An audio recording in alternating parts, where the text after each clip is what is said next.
Welcome. Okay, so thank you all for joining on Friday at 5. Hopefully you have a secret glass of wine off camera that we can't see. Chunyan and I wanted to encourage a lot of conversation, so we were just going to put some history and some questions on the table, and then we can all get into this in a less formal conversation. As I mentioned, I'm trained as a sociologist, and I originally studied the sociology of organizations and institutions. So I'm very interested in how policy actually gets carried out on the ground, as well as sort of the competing philosophies and ideologies of different public policies. Chunyan is a social psychologist, so she approaches this in a more micro kind of way. So we like to team up to look at the yin and yang of this field called early education, sometimes called early childhood education. As most of you know, it's a field that's grown somewhat independently of K-12 public education. And I wanted to say a little bit about that history because this informs where the research community is at and where it's not at. And there's just a whole bunch of possible doctoral dissertations and studies that emerge from this field, because we know some things and we don't know a lot of other things. And so Chunyan and I wanted to kind of brainstorm with you a little bit about where the research community should be headed or might be headed, and doctoral students especially are well positioned to advance these frontiers. So very briefly, let me say that this is a field or a movement powered by evidence. And I also mentioned journalists with young children. I did a book 15 years ago now called Standardized Childhood. And as I roamed around the country and went to exciting places like Tulsa, Oklahoma, and Atlanta, Georgia, and New York City eventually as they opened up pre-K, I started talking to journalists, and it just struck me that many of the journalists covering early childhood development, really starting during the Clinton administration, were reporters and editorial board writers, women who had young children. And so they felt this issue very viscerally. And I do have this hypothesis that until they rose up in their hierarchies, this field wouldn't really blossom and become really towards the top of domestic policy agendas for presidents and for governors. So it is a field powered by evidence and also powered by the shifting nature of other institutions like journalism.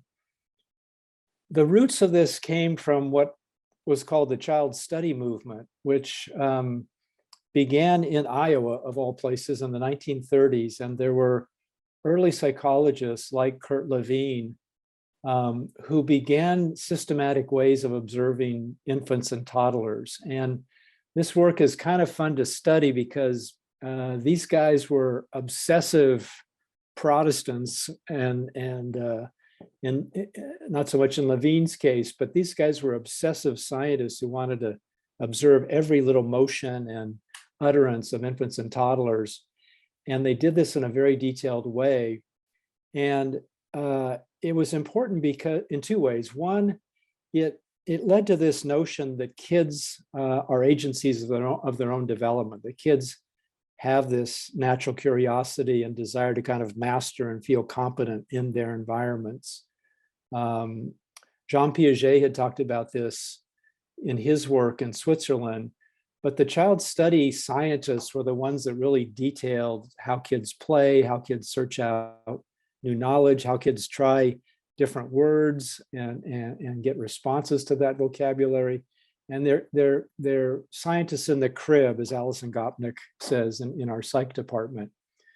And then a couple of scholars named Bob Hess and Virginia Shipman in the 50s began to study child development in the wild. They went into mostly African-American households in Chicago, and then later middle-class white households, to contrast how kids were being raised in poor and middle-class settings. And this led to the realization of cultural and social class differences in the upbringing of young children. On the downside, it also led to a deficit perspective, which was to say that white middle class parents were raising their kids in more positive ways than low-income African-American parents. And it's taken about a half century to work our way out of this deficit assumption.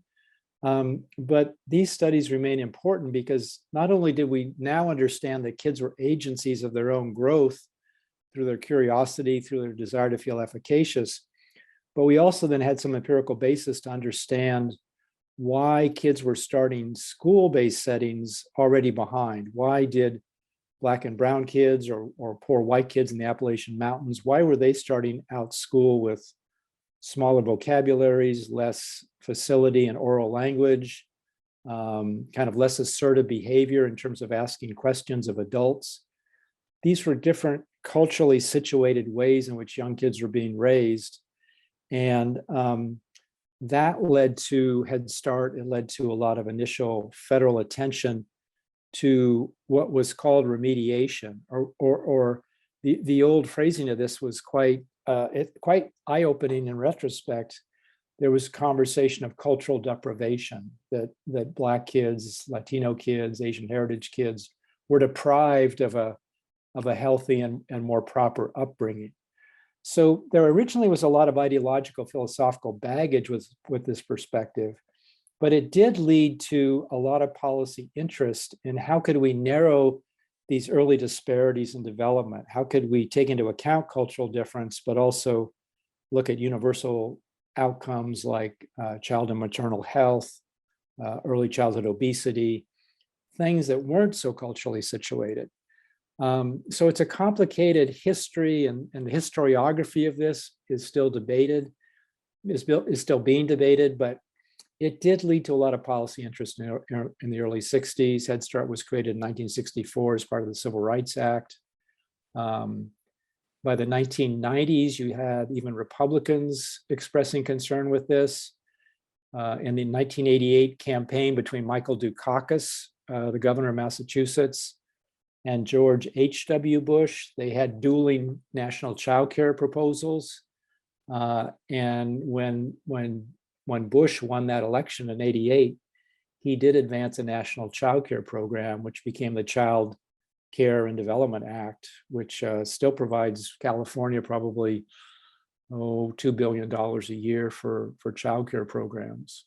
So you even had moderate Republicans talking now about early childhood development, and setting aside the old Nixonian disregard for government involvement in trying to narrow disparities among young kids in health and social emotional growth and cognitive growth, early language development. And then by the 1990s in Europe and in the global South and developing countries, you had massive involvements in early childhood. We have a former student from the Berkeley School of Ed, Ying-Xuan Yang at Peking University, and he works for the World Bank to try to expand pre-K opportunities in rural Chinese locations. So this whole field began to explode. Bill and Hillary Clinton were very committed to this area. They had 2 White House conferences on young children. The other thing I mentioned, which is related to journalism, is that a lot of these female journalists went out and talked to neuroscientists and had these amazing, colorful pictures of toddler brains developing, with the green spots of their brains getting bigger and bigger as they were aging. Some of this was pseudoscience, but it did raise public awareness of early brain development of these crucial years, 0 to 5. You had private foundations like the Packard Foundation, the Hewlett Foundation. A lot of Silicon Valley money was going into advocacy efforts, working with state governors to build up pre-K programs. So now we not only had federal Head Start, but we had this blossoming of state pre-K programs. The most recent part of this is what a couple of you mentioned, which is Gavin Newsom is now the most activist governor in the country around early childhood education, and he's committed about $6 billion new dollars to expand what we call transitional kindergarten, which is a very weird policy beast, but it's essentially building towards universal access for free pre-K for all 4-year-olds. And he's also expanding the state pre-K program to reach more and more 3-year-old youngsters. So California now spent, well, 2 or 3 years from now, as pre-K rolls out, California will spend about $13 to $14 billion a year on childcare and pre-K 0 to 5. And this includes paid family leave, which Governor Newsom has liberalized, and includes childcare vouchers funded by George Bush's old national childcare program. So in California, we spend about $1 billion to hand out childcare vouchers so that parents working swing shifts, graveyard shifts, they can select individual providers, they can select the grandmother, they can select the uncle to provide for their infant and toddler. And then we have these large and growing formal pre-K programs. As the policy conversation blossomed between the Great Society and the early 2000s, you had more and more evidence accumulating, documenting the positive effects of quality pre-K. These benefits tend to be stronger for kids from low-income backgrounds, going back to the old Hessen-Shipman analysis, really, that we can do more to improve the early health of infants and toddlers. We can do more to advance oral language skills of these youngsters. We can do more to even advance early math concepts for 3 and 4-year-olds. And this evidence keeps accumulating. The pattern is quite clear that we need sufficient levels of quality. Our favorite state in the nation, Florida, has moved to universal pre-K of lousy quality. The voters there supported a ballot proposition for universal pre-K, and then successive Republican governors have refused to adequately fund it. So we know that we've got to fund high quality to achieve these cognitive and social emotional benefits for poor kids. But those benefits only come with higher quality. And I want to come back to this because this is a big research frontier as to what quality actually means. The evidence on effects from middle-class families is much weaker. Now, how we define the middle class is a subject we might want to get into. But the takeaway here from the evidence over the last half century is really we know it works for poor kids.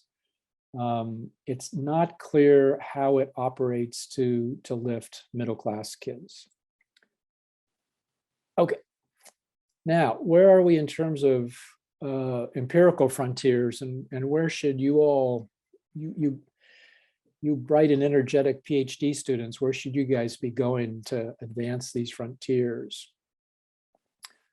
One question is, how can we design pre-K to narrow early disparities in kids' development?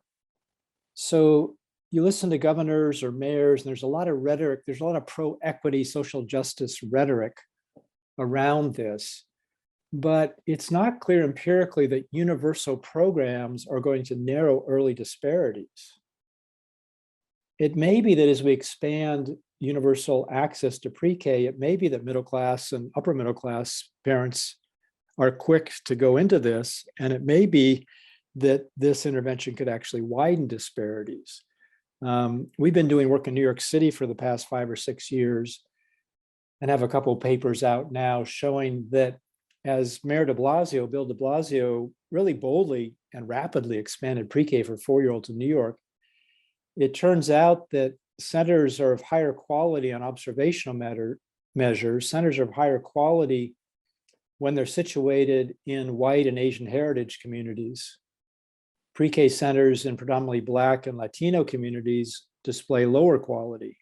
Well, that's exactly the flip side of what we want if the policy goal here is to narrow disparities.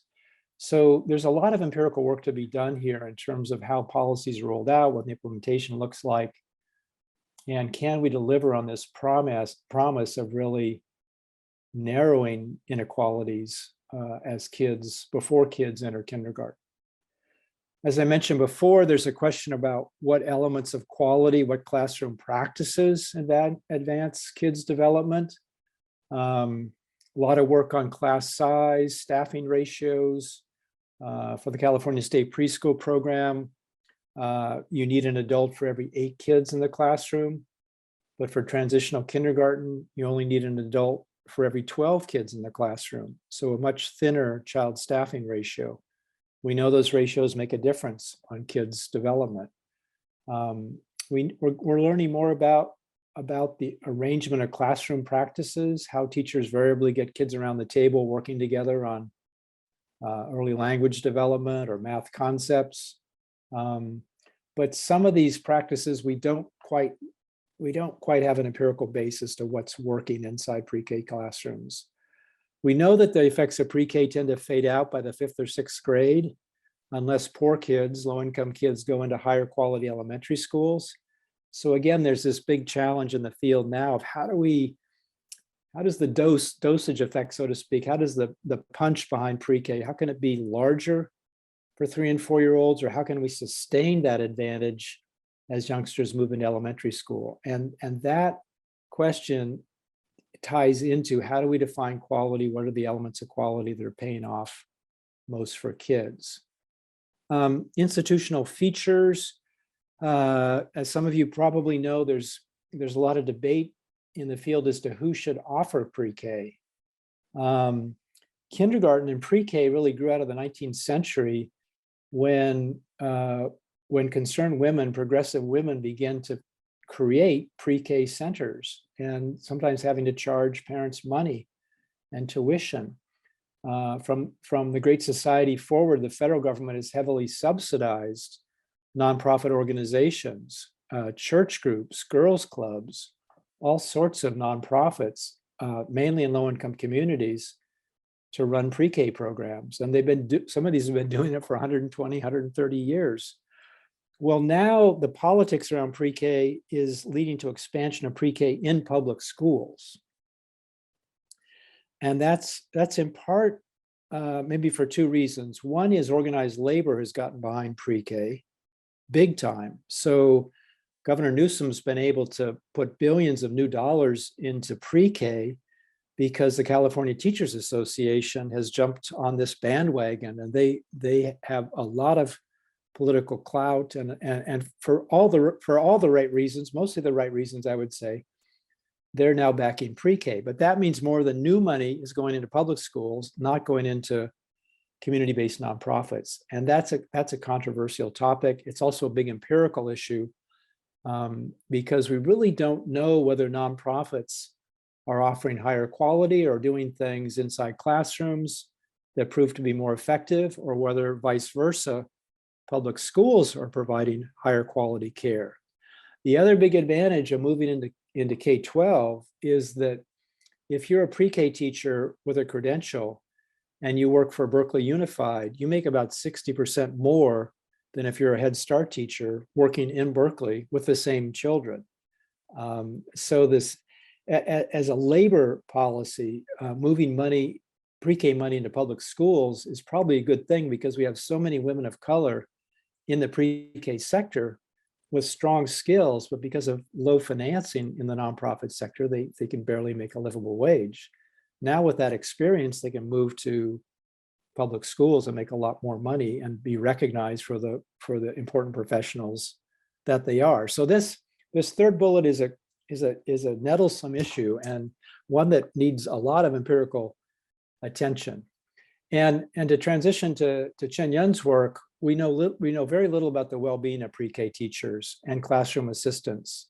We know largely they've been underpaid. Leah Austin's work at the Center for the Study of Childcare Employment over at the Labor Center here at Berkeley has a leading national work on the well-being and the compensation of pre-K teachers and classroom aides.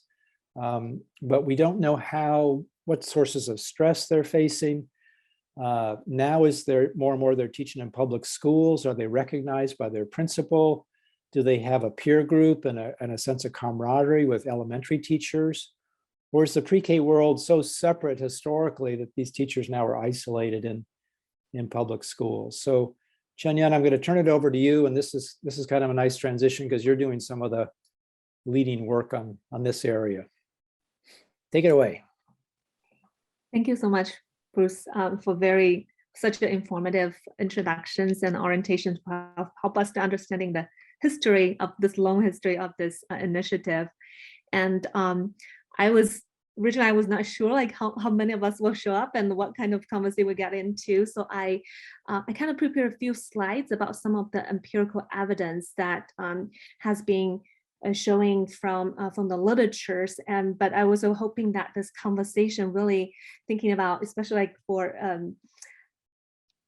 Catherine was talking about a lot of our students here and really thinking about how we are going to contribute to the conversation and make a meaningful contribution to this very natural experiment that is going to happen in California, and thinking about how this opportunity is going to shape our research. And like for me, this is actually a really new area, and thinking coming from the school psychology point, I'm very interested in the teachers' well-beings and also students like social emotional learning and how that thinking about the populations of early childhood and teachers and how that will shape. So I'm going to just like quickly share a few slides. I'm not going to get into all of the details of those experimental or empirical findings, really just using those empirical findings summary to stimulate more discussions and thinking about what kind of things that we actually can contribute to this conversation. So just quickly share my screen.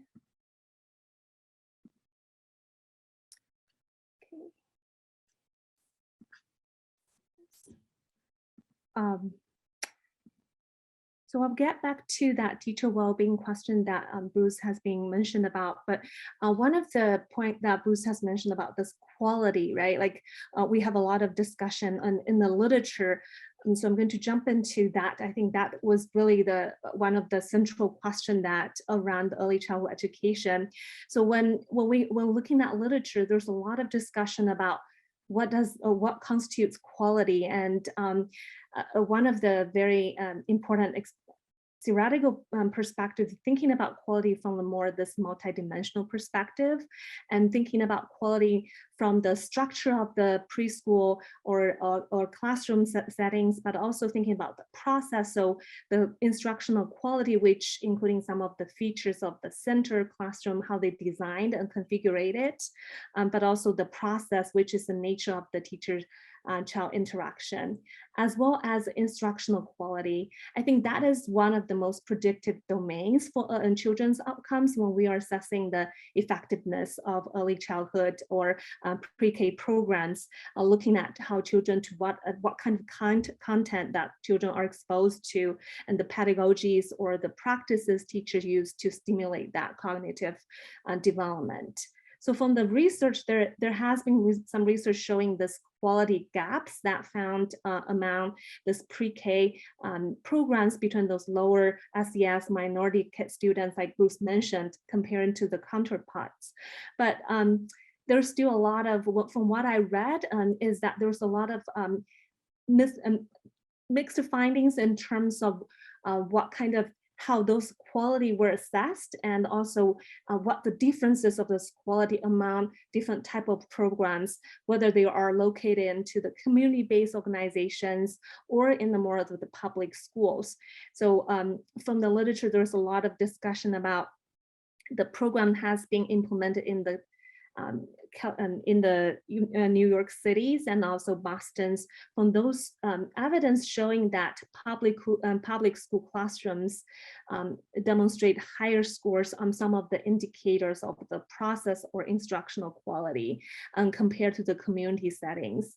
But I think when we think about the definition of the concept of quality, there's still a lot of room to expand that definition and thinking about expanding this radical framework. So when from the school psychology perspective, I think a lot of us, we were thinking about non-cognitive domains, that social emotional domains, which could be related to the process quality, but also how that linked to the children's outcomes. So I think we actually have a very good opportunity to expand understanding the definition of quality, but also understanding what kind of indicators that we can use to assess like students or children's readiness, right, and when they're entering to the more K-12 settings. So there was also some literatures that talking a lot about how this smaller scale, more experimental nature of preschool programs compared to this broader based or expanded programs. And what has been, I think that areas of literature has been trigger a lot of thinkings about the feasibility of scaling up this pre-K programs to serve to serve a larger population, but also same times to simultaneously achieve this constant level of quality. This brings a new area of knowledge when we think about scaling up, thinking about implementation science. I think a lot of our from the school psychology perspective, who work in this more from in the more practical aspect, that implementation knowledge and implementation methodology, that could be really an area that very exciting for us to learn and as a school of education, and also thinking about how our research series actually going to be implemented in the real setting. So I would encourage all of us and also myself to jump into learn more about the implementation science. I posted like a few questions at the end, similar to what Bruce have those questions.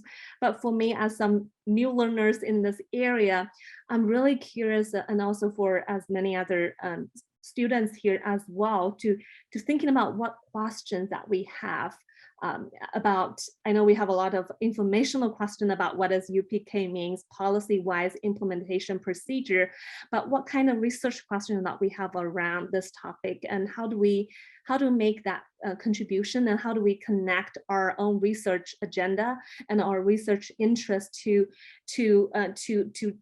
contribute to the larger conversation.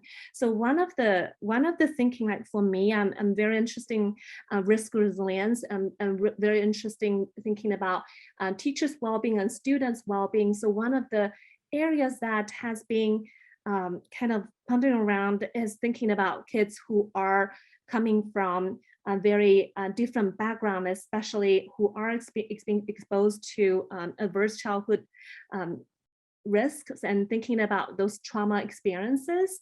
And I think that will be an area that very informative in thinking about how that for teachers who are practicing trauma-informed practices, and also leaders who are engaging this trauma-informed leadership, how does that practice both in the leadership domain but instructional domains that could reduce the inequality among children who are experiencing those more adverse childhood experiences. So I just want to mention that as example, thinking about from the school psychologist perspective, I thought that will be helping to connect a lot of my previous research, but also this new opportunity to really advance that research area, but also to address some of the practical questions that we're going to face in this whole implementation. So I'm just setting that as example, and I'm encourage everybody to just like jump in and raise questions. I don't think myself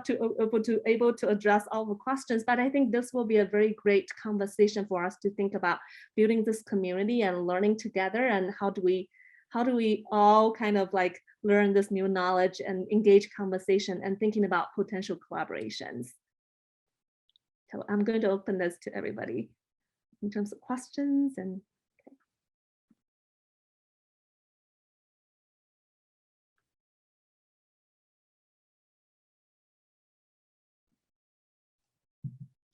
one of the questions that last summer, I was doing work with Learning Policy Institute, and this conversation was coming up as these things were starting to go into the queue in policy. And one of the questions that I still wrestled with is like, I know we talked a lot about in terms of understanding empirically what has been gained by universal TK programs and other LEAs, also in other states, and then also what we need to account for that they won't be able to do. I think also there's a conversation worth having of like what might be lost by way of the people that we don't capture in the more formal actors in the field of pre-K who don't fall into like the currently recognized organizations, nonprofit organizations that are running these, or formal LEAs, right? So these are the people we know, like the aunts, the uncles, the mothers, the grandmothers, the great grandmothers in neighborhoods who are providing pre-K stuff for their folks in the neighborhood who won't get captured in the formal actors category. And I'm curious of like what might be lost by way of funds if we take a funds of knowledge approach to what they offer their kids right now, what they offer their neighbors' kids and their families' kids, right? And so I'm curious, like as researchers, how do we attend to that and provide platforms for those voices to be elevated into the same level of validity as we're seeing more formal actors of pre-K or TK as we expand to universal acquisition? Yeah, I think it's a great question, Hakeem. And it's a little politically charged, but on substance, I mean, there's people in different disciplines, joining this scholarly conversation. So you have what I would say more conventional psychologists, child development experts, who tend to point to the evidence that formal centers, pre-K centers, yields stronger outcomes than informal providers. Informal providers being the grandmothers and uncles and what some people call kith and kin.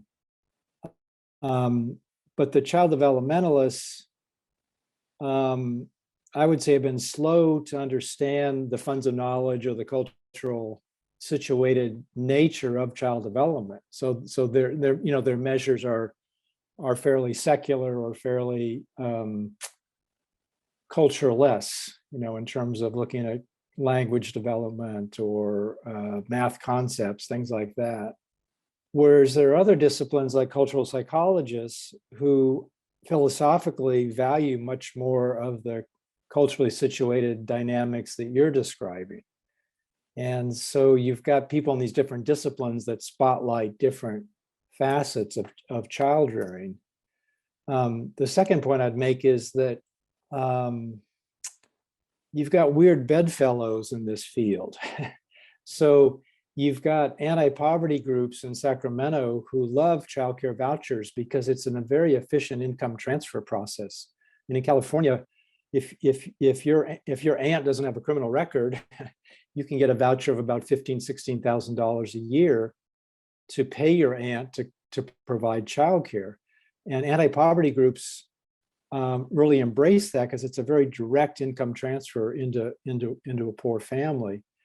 You also have moderate Republicans who love childcare vouchers, right? Because they want to voucherize whatever sector they can have influence in. So in Sacramento, you have a group which is the association of the agencies that hand out childcare vouchers, and they lobby Governor Newsom for more childcare voucher money. They don't like the TK expansion when put up against their interests, which is to expand vouchers for informal providers.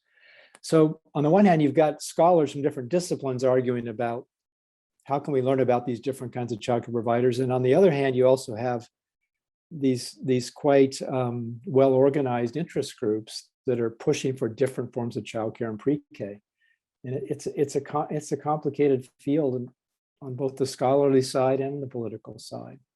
But I think you're right to raise the fact that how kids are raised is very culturally situated. And if we ignore that, we probably limit the positive effects. I saw two raised her hand. Thank you, Chunyan and Bruce. I think my question comes from both the policy and the implementation side of the house, and would love your expertise based upon what you've found in the literature thus far. So with a policy and its enactment with such a short and aggressive period for us to implement, and knowing that our school principals are going to now be the supervisors of these UTK classrooms and therefore UTK educators. And traditionally, principals do not come from the early childhood education fields. Traditionally, they come from the kindergarten to 12th grade fields and practice.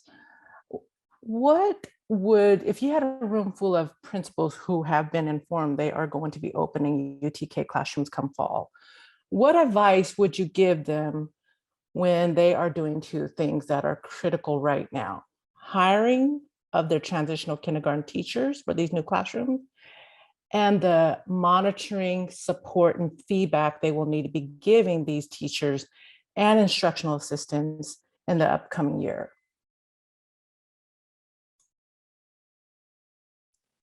Go ahead, Chunyan. Tough question.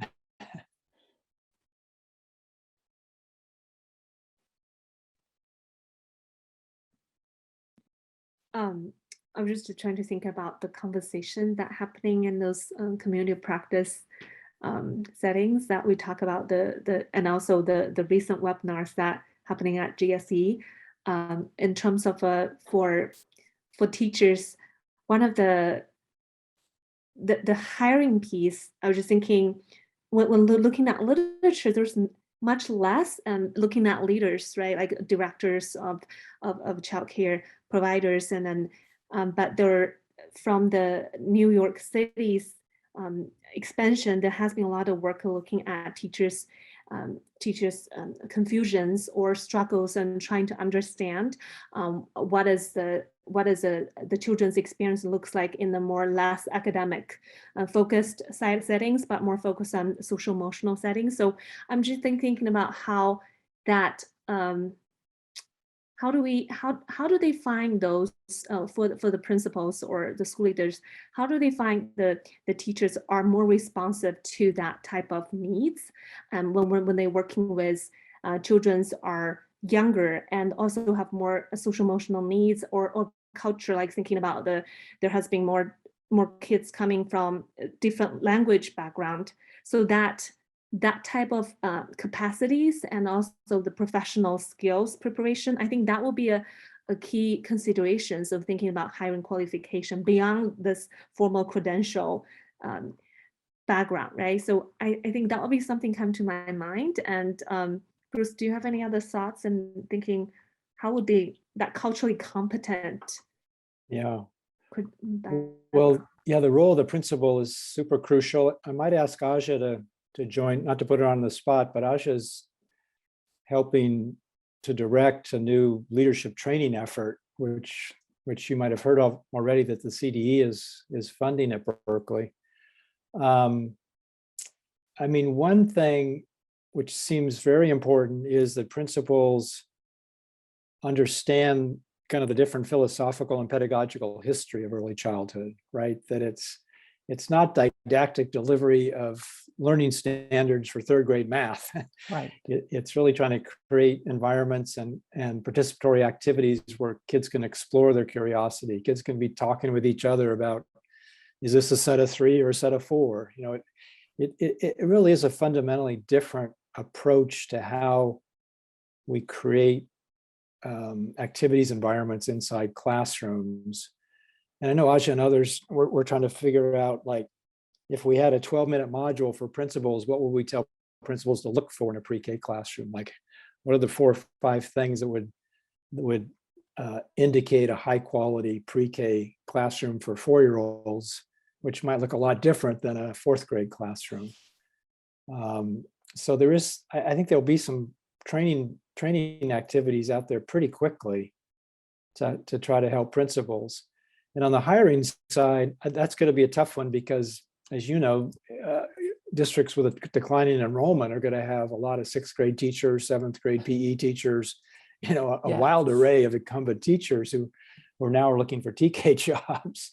So that balance between who is reassigned to TK for 4-year-olds, how are they re-socialized, or how are their practices adjusted, versus hiring, you know, a 24-year-old with a new multiple subject credential or TK specialization. That labor pool is going to be really diverse, and I think tough in the first couple years.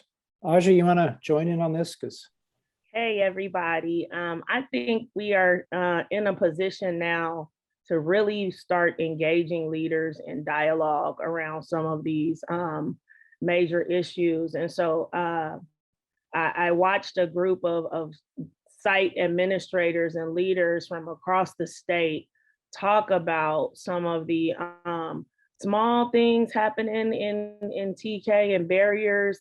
We had such an interesting conversation around the policy around potty training, and bringing leaders from across the state together to think about even the equity issue around whether or not TKs should show up at school. Potty training was really eye-opening for me, because I think here we are dealing with some major issues that are going to have implications across so many levels, and we want people to be able to just do it. And I think that the move now is, let's really start learning how to engage. Let's start learning how to have conversations. How do we make time for site leaders, for principals, to really think about what are the impacts of some of the policies that are happening right now? How is it affecting families? What are the things that we haven't thought about? So I would say joining communities of practice, which is the great position of 21 CSLA, is to create some of these communities of practice and to streamline conversations so that people can get to the heart of some of the issues, and then begin to try to move policy in collaboration with one another. Because I think any district or any leader that's trying to do this work in isolation and figure these things out in isolation is going to struggle. But we need to create the space, and we need to make the time for leaders to be able to engage in dialogue, because every small decision we make has ripple effects and multiple consequences. And if we keep education moving in the direction where on the ground site leaders are just putting out small fires and not getting the opportunity to think and dialogue with one another about the impact of the ways that we put out small fires, then we continue to not really be clear about the long-term impacts of the policies that we're trying to enact. So my advice would be to leaders to get in conversation with other leaders, to be in conversation around some of these critical issues, and to position yourself throughout this implementation as a learner that's flexible, and ready to continue to adjust things to meet the needs of all of our kids.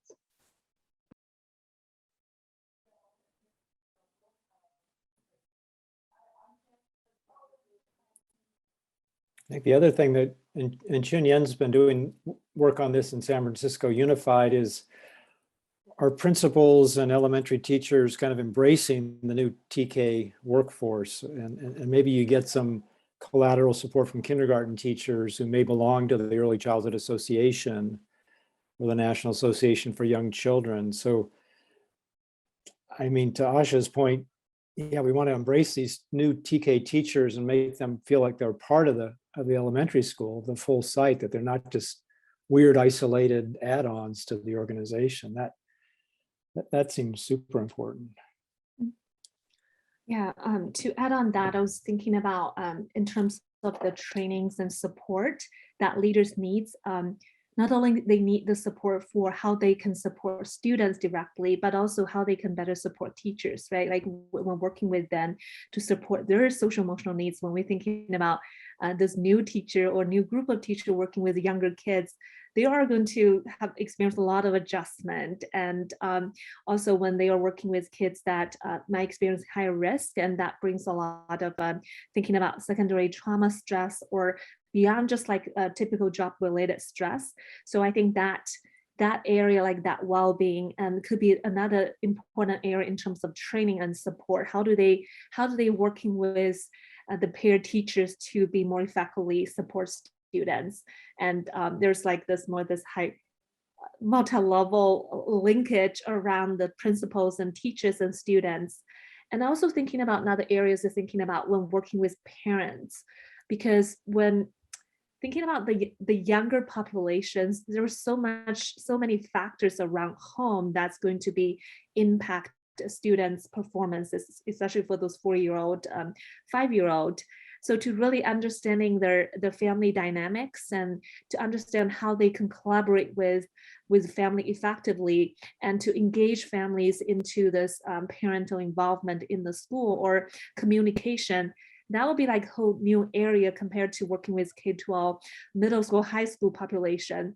It's requires not just basic understanding, but also a lot of translational understanding, thinking about working with families with so many different cultural language background. I think when kids go to getting older, when as a school psychologist, a lot of times older kids, they can function as this translators or ambassadors to kind of connect the school settings with home.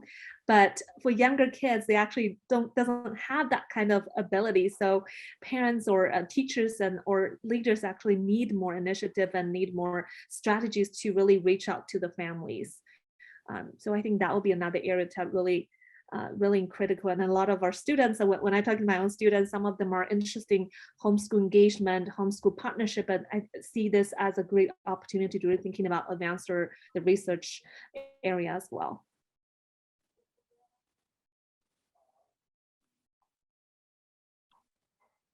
Other questions or comments? Andrea had a question in the chat. I don't know if you saw that one.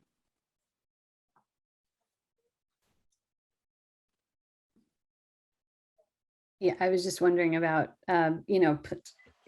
just the models and how do we know what will be implemented, and is there a way to ensure that there's still sort of a play-based kind of thrust of the TK, universal TK? Yeah, it's really a poignant question, Andrea. I mean, in California, pre-K programs have to claim that they have some sort of formal curriculum or they buy into some kind of structured set of activities.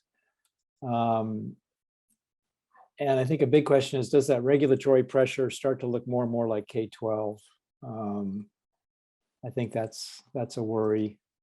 I mean, in the child development field, there's a big scholarly debate around play-based versus academic focused versus guided play, which is sort of the middle ground. So the scholarly community is not unified as to what these classrooms should look like. But I think from a policy standpoint, the worry is that yes, pre-K can start looking like first grade and second grade, because principals are also under a lot of pressure to show growth in test scores. So, hey, now they're 4 years old, we can get them ready for third grade testing. So there's that, that debate's going to continue. And it goes to Tu's point that, how do we prepare principals to think about this with a different mindset? And that's going to take time, I think. Yeah, I was also thinking about this school readiness, that this whole area of, or from the school psychology point, we have this whole system of assessing school readiness and then what kind of indicators for kids are thinking that they are ready for kindergarten, right? So I think to instead of thinking about how the curriculums is going to be meet that standards or lower grade standards, and how do we shift to the assessment system? Really trying to redefine what is developmentally appropriate, like for a 4-year-old and compared to the 5-year-old, and how that going to be occupationalized in terms of assessment tools and thinking about monitoring tools. So I think that will be another area very, very critical, and there's not much research has been done and not a lot of empirical evidence or tools or resources available.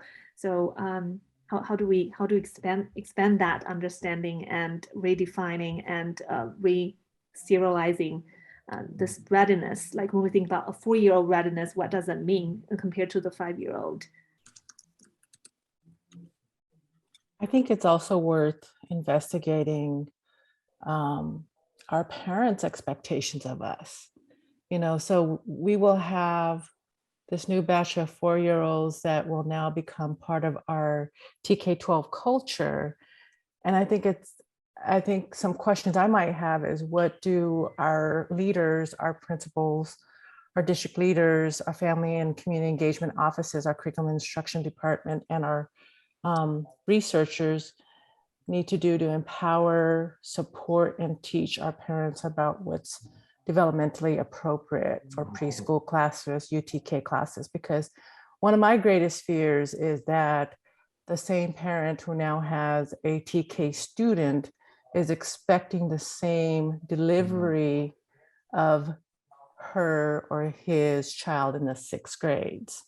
And will then, there's going to be that pressure point also beyond policy and politics from our parents to demand more academics versus play-based learning. Yeah, I've interviewed a number of Latina parents, mothers too, who complain in that way. It's like this classroom, you know, my little girl is dressing up as a firefighter. Like, no, I want her to be learning her numbers and learning the alphabet. So there's going to be this cultural clash between kind of what progressive educators are talking about versus what parents expect classrooms to look like. And it's yeah. But we also have to honor that perspective and try to engage it somehow, I think. I think that connects back to the slide around quality and how is quality being defined, and how are we including families and community organizers in the research defining what quality pre-K looks like. Mhm. I just wanted to offer, and I put this in chat, but Bruce and Cheyenne, as you continue to do more work, I'd be more than happy to partner with you. I supervise 23 schools in Sacramento, and I have predominantly the highest number of schools opening UTK classrooms. So my principals and I are on a daily basis, like pulling our hair out with preparing ourselves to do the very best we can by our incoming 4-year-olds, while recognizing all the pressure points coming our way. So however I can partner so that we can work together, scholar and practitioners, in ensuring that our practitioners are equipped to do the very best job they can with this policy, I'd be more than happy to do that. Thank you. Thank you so much too. Bruce and we're actually in the process of planning some of the teacher interviews, and then potentially also reach out principal as well. This is such a great opportunity that we can potentially collaborate and starting this research area and also answering some of the practical questions. So appreciate the offering. Just putting my email in the chat too. Shoot me a note and then we'll try to connect. I'm up in Sacramento fairly often.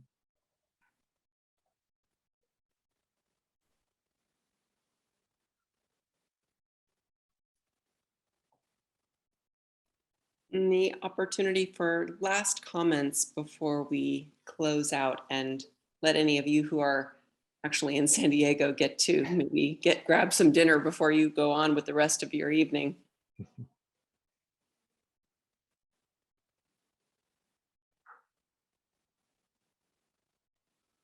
Thanks very much, Andrea, posting into the chat. Thank you, Chunyan. Well, thanks so much for both of you to attend. I think this was a really kind of extraordinary event to have such a unique and intimate discussion about this topic that is really just exploding. And I feel fortunate to be in the space of getting to learn from all of you, and wanted to say thank you so much for doing this chat tonight. Thanks for organizing, Allison, Andrea. Thank you so much.